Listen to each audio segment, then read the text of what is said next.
Let me give you a few tips on good communication. Because to be able to get along well with others, to be able to work well with others, to be able to live well with others, you must be a good communicator. Number one, have something worth saying. Interest, fascination, sensitivity, and knowledge.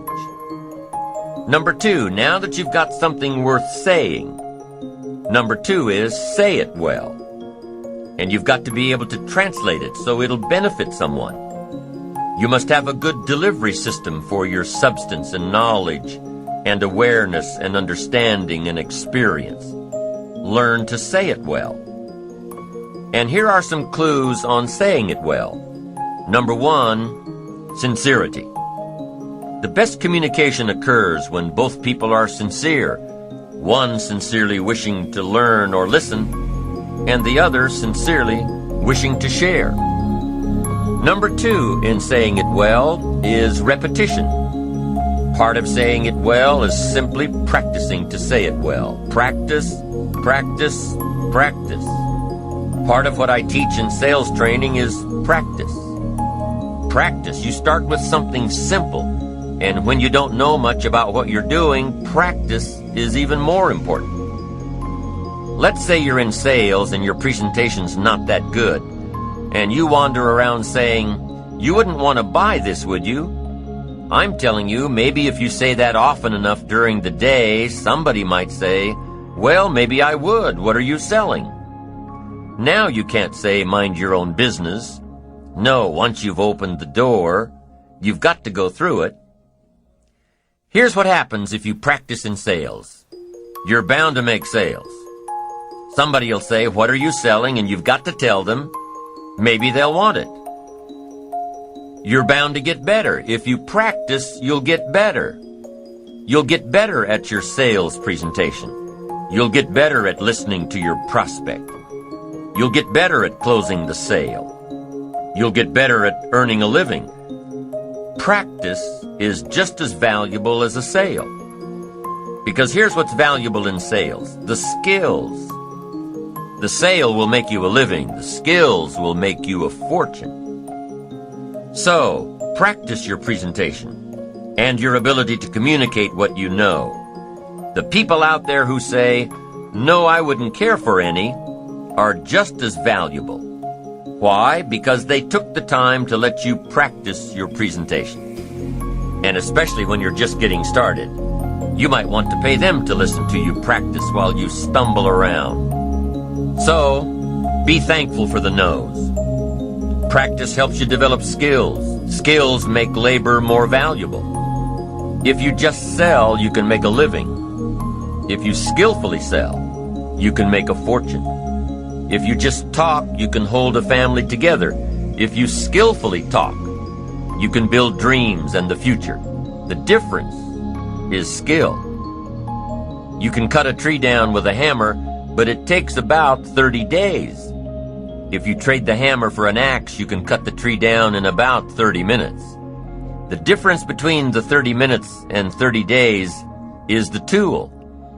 And your best communication tool is your skill. So practice to get the skill of saying it well. Part of saying it well is sincerity.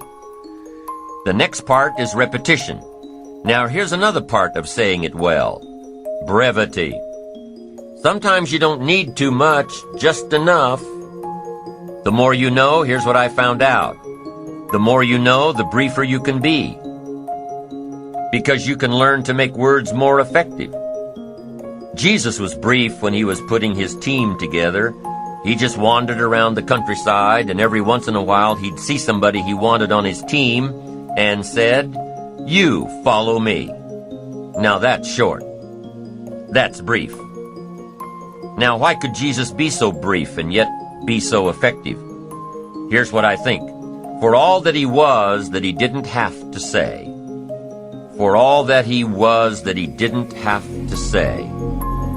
When you become bigger, when you become wiser, when you become stronger, you become a person of better reputation, so that when you arrive, maybe your reputation has preceded you.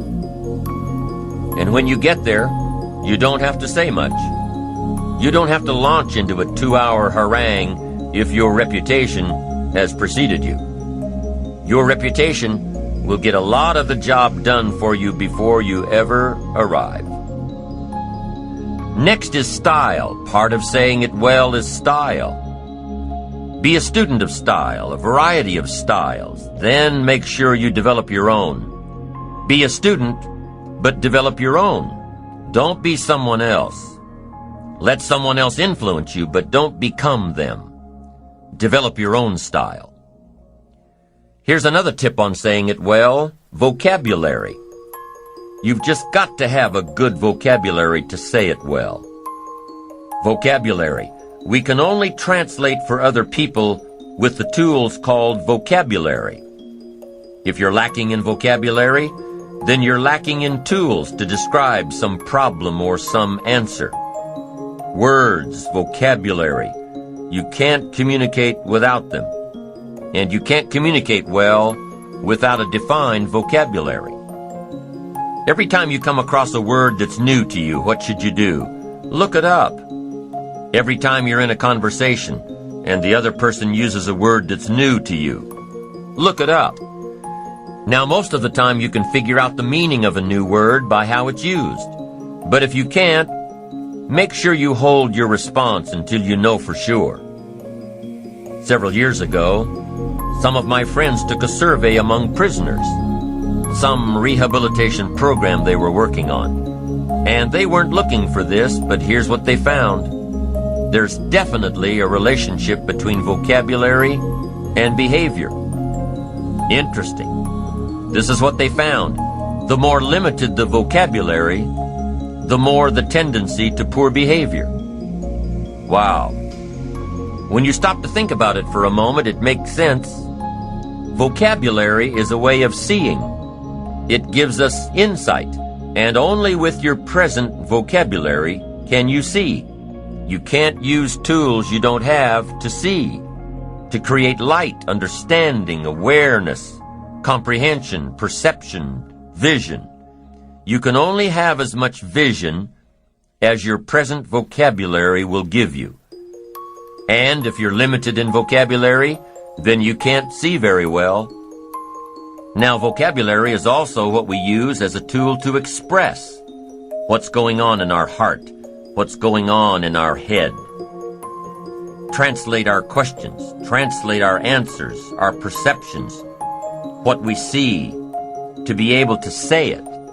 And I'm telling you, if you have a limited way of translating and expressing what's going on in your heart and what's going on in your head, you'll fall way behind. So you'd have twin problems without a good vocabulary. Number one, you wouldn't be able to see. Number two, you wouldn't be able to express. And your world would keep getting smaller and smaller and smaller, not having the vision, not having the tools. Finally, you wouldn't need a place much bigger than 10 by 12 to live. Why? That's about as big as some people's world is. That's all they've got, this little narrow world, making mistakes every day. Why? They can't see. Getting it wrong every day. They can't comprehend. They can't understand. No tools with which to translate. For good communication, number one is having something good to say. Number two is saying it well. And number three is reading your audience. You've got to read what's going on between you and the people you're talking to. Should you say what you're saying a little softer? Should you say it a little stronger? Should you explain it more? Should you be more clear and concise? Should you quit? A lot of the decision-making that's going on during a conversation with someone depends on how well you can read, how well you can tell what's going on in the minds of those you're trying to reach. Doesn't matter if you're looking into the face of a child or the face of a colleague or 1,000 faces in an audience. You've got to read what's going on. You've got to pay attention. So let me give you some ways to read. The first one is you've got to read what you see. You've got to read what you see. Search the face of a child and see if you're coming across. See if they look perplexed. See if they're getting it. See if they can't get it. Body language tells us a lot. Look at how the people you're talking to are sitting, what they are doing with their hands, their eyes. A guy's got his arms crossed, legs crossed, chin tucked down and frowning. You've got your work cut out for you. This guy's not going to be easy to reach. The lady's standing up from behind her desk. You've got to hurry. She's not going to listen to much more. You've probably got to pick up the pace and get down to it. So the first one is read what you see. Here's the second one. Read what you hear. You've got to be a good listener to be a good communicator. Get some feedback. Listen. To be a good parent, you've got to be a good listener. To talk well, you've got to listen well. That's so valuable. Get the feedback. Now what you hear may help you change gears. Be a little stronger. Be a little softer. Find a different illustration. This one isn't working. Search for another way to say it. Become sensitive to someone else's words. Not just by preparing to talk when the other person's through. Listen. Pick up those signals that the feedback of words gives us. Now, here's the third way to read your audience, and that is to read how you feel. Emotional signals. You've got to learn to pick those up. Pick up those feelings. Women just seem to have this part built in. Men can learn it, but women haven't. Woman says it doesn't feel right. Just doesn't feel right. Man says, what does that mean? It doesn't feel right. She says it's something. He says something, something. What is this something? She says, I'm telling you, something doesn't feel right. Now, men can learn it, but women haven't. Learn to read your emotion. Learn to read what others are feeling so you can adjust your communication, so you can adjust your approach, so you can get your message across, so you can communicate well.